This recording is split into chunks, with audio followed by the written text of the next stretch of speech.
Nintendo just had an amazing Nintendo Switch 2 Direct. The games are looking absolutely incredible, and gamers all around the world are celebrating. Right? Right? Well, if you've missed the news, that is not the case. The games are looking absolutely incredible, and I'm excited to get my hands on them and to talk about them. But before we can get to the games, we have to talk about what's been going on with Nintendo, the Nintendo Switch 2, and all of the fallout from the Nintendo Switch 2 Direct. What's up, everyone? This is Justin, and welcome to Just Keep Playing. Please join me today as we talk about what's been going on with Nintendo and the Nintendo Switch 2 ever since that Nintendo Switch 2 Direct. There's been miscommunication all over the place. Nintendo could have definitely handled how they announced their prices a lot better, and there's been misleading info all over the place. Gamers are raging over the prices. Drop the price has been trending on social media. Fans were spamming it all throughout the Nintendo Treehouse Lives. Let's talk about the big price elephant in the room. Nintendo had the Direct. People were riding on a high. Mario Kart looked great. We were excited about the Nintendo Switch 2. And then you go into the Nintendo Switch 2 website, and it is discovered that Nintendo Switch 2 by itself was going to cost $449.99, so basically $450. And everybody was initially expecting for that like $399 price range. But for the most part, from what I could tell, most people were okay with the $450 price tag. And then also there was going to be a Mario Kart bundle that's available for a limited time that you could get for $500. Then the big kicker came in when we saw the price, when people saw the price for Mario Kart World. Again, the game looked incredible, but did it look $80 incredible? That was the sticker shock that sent everybody into a tizzy, that had people raging. They're like, $80 Nintendo games, what are they thinking? And yes, I am not a fan of the $80 price for Mario Kart. That's why it pushed me to register to get the bundle, where you basically get Mario Kart for $30 off for $50 if you bundle it. And so that was the option that I went with.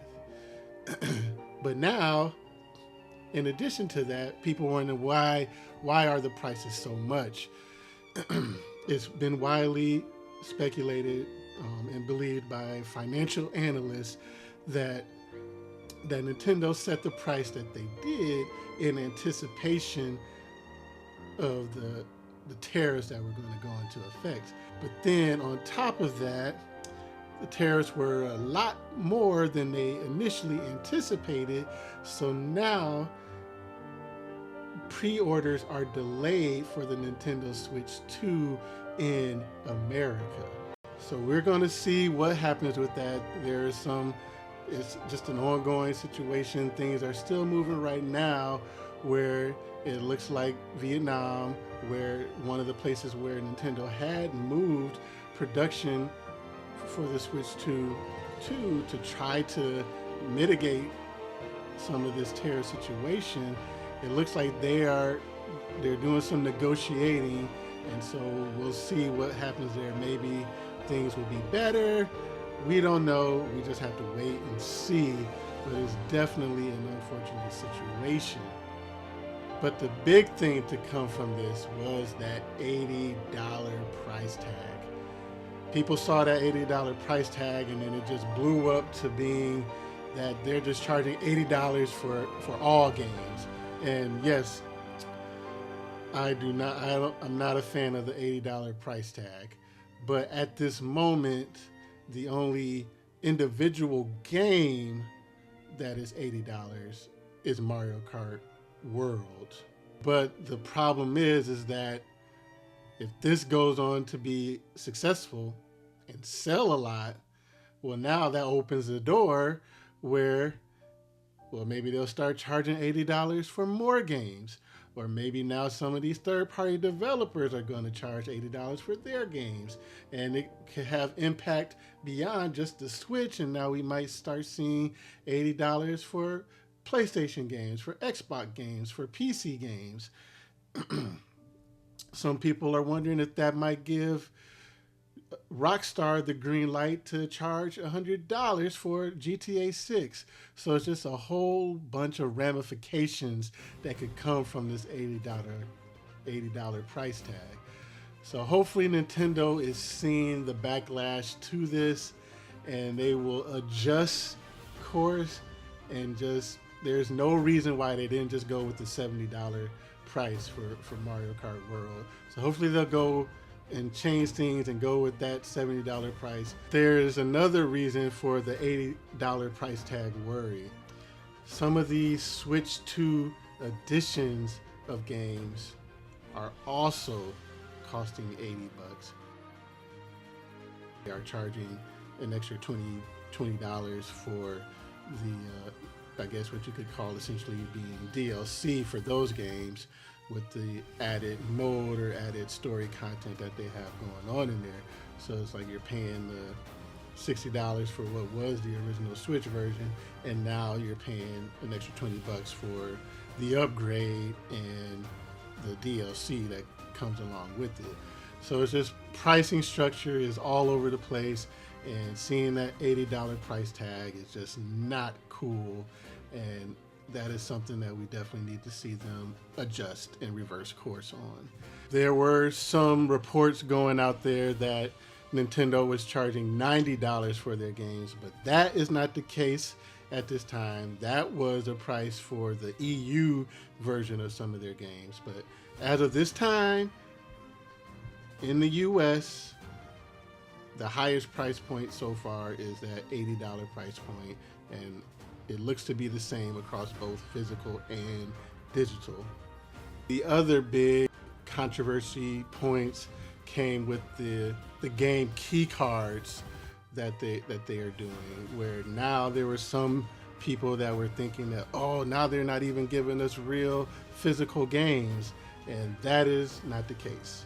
So the game key cards seems to be like the Switch 2 generation's version of when the third-party publishers were doing those code in the box games.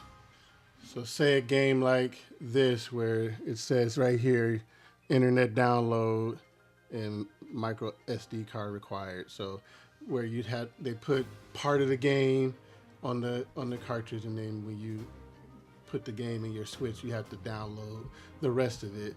Or even when you go and you buy a physical case, but you open it up and there's no cartridge in there. There's just a code to download. It seems that the game key card is kind of the new version of that, where you just buy that, insert the key card, it downloads the game, and now you have the game on your system digitally, but it's downloaded on there. It's not the most ideal thing, but I guess at least in some ways it at least allows you to, if you want to maybe say resell that, you can do that, because it just downloads the game, but it's not tied to your system or account or anything like that. So anybody else that gets it, they can also download that. Still, it's not ideal, and definitely prefer to have full, complete physical games. And if you don't want physical, then you can just get digital. But I mean, I guess maybe it's a better option than the code in the box. But where some of the confusion came in to play is that people were just saying that is what they were doing for their physical cartridges, and that is not the case. Pretty much all the Nintendo games that they have announced so far are coming complete on a actual normal cartridge, not the game key card, but an actual cartridge. So that was another confusion point that came out after the direct, and that was just being spread all throughout social media and everywhere on the internet. So yeah, there were a lot of unfortunate things to come from the fallout of the Nintendo Switch 2 Direct. It should have been a joyous time. We should have been able to just be celebrating and look at this cool new system with these awesome new games. Because yes, the games are awesome, and I'm working on another video to talk about all of those games. Like all of the impressions have just been glowing and just praising everything that's been played. All the footage from the treehouse just looked amazing. So it just really sucked that all of this had to transpire and dampen what was, to me, one of their best directs that they've ever had, and initially a really good reveal for the system. But did it actually ruin the Nintendo Switch 2, and did it ruin its launch?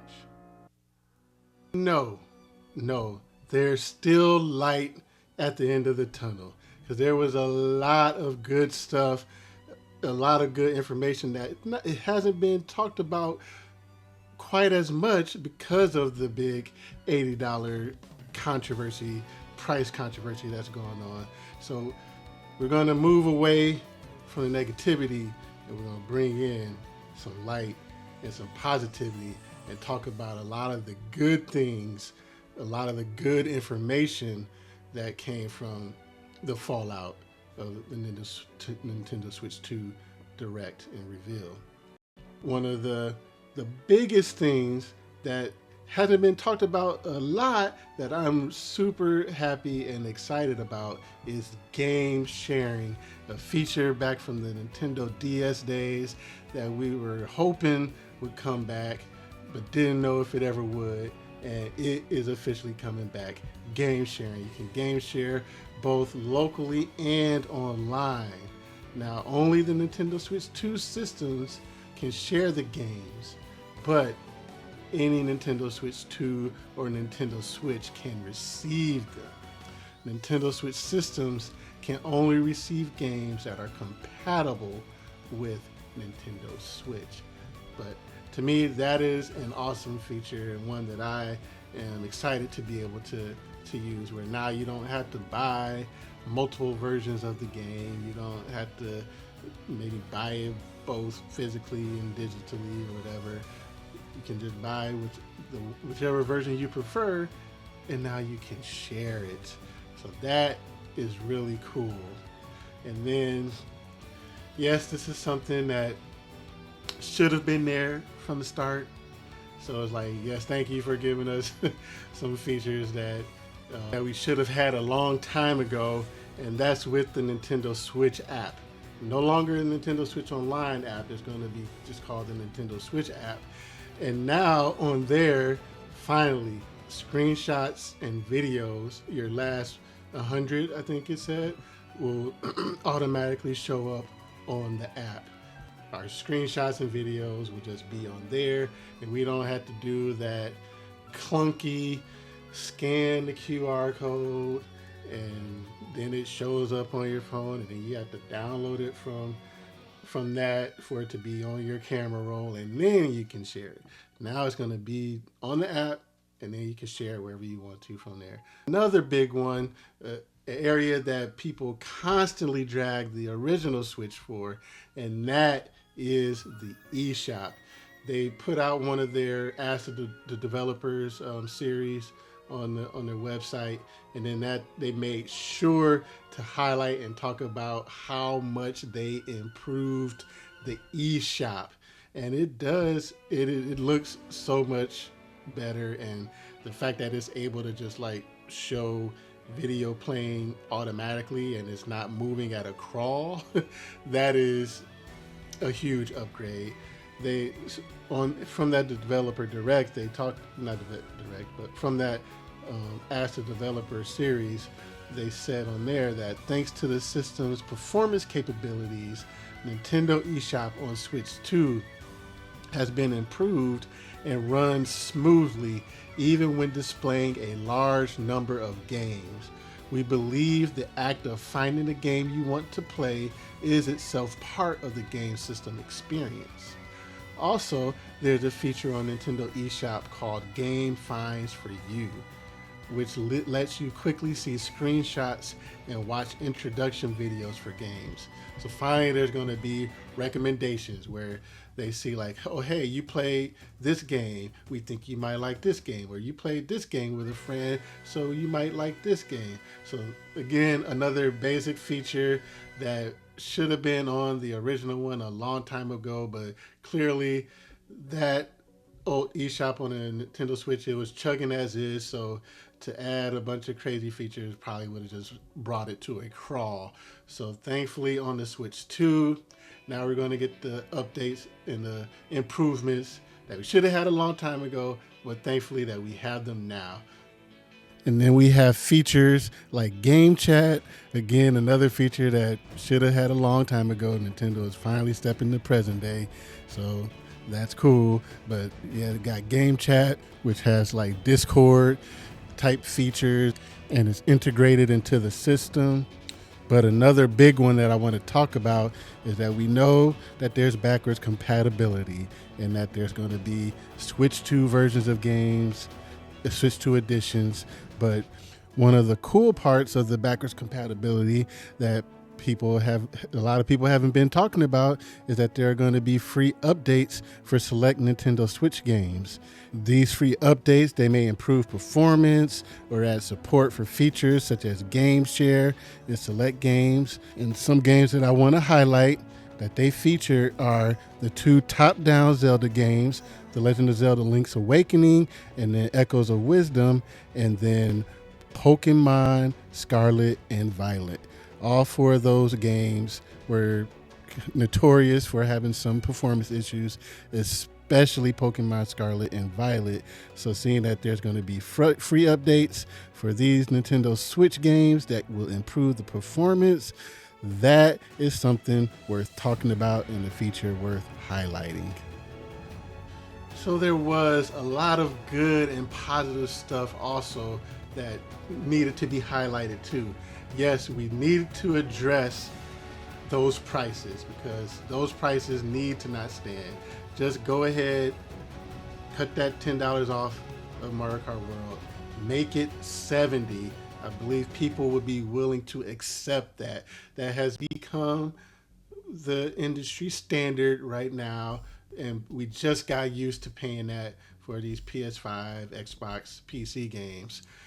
So $70, people would be willing to accept. $80, it didn't make any sense why it was going to be costing $80. So we just need to get rid of that. Overall, I think there is a lot of positive, a lot of good things about the Switch 2, and it looks like it's just going to be an awesome system with a really good experience, and I am still excited for it. But what about you? Are you still excited for the Nintendo Switch 2? Are you still going to pre-order it? Let me know in the comments below. And thank you so much for watching. And for more Nintendo Switch, and Nintendo Switch 2 conversation, please hit that like and subscribe button. And until next time, I hope you have a good one. I'll see you later. Peace.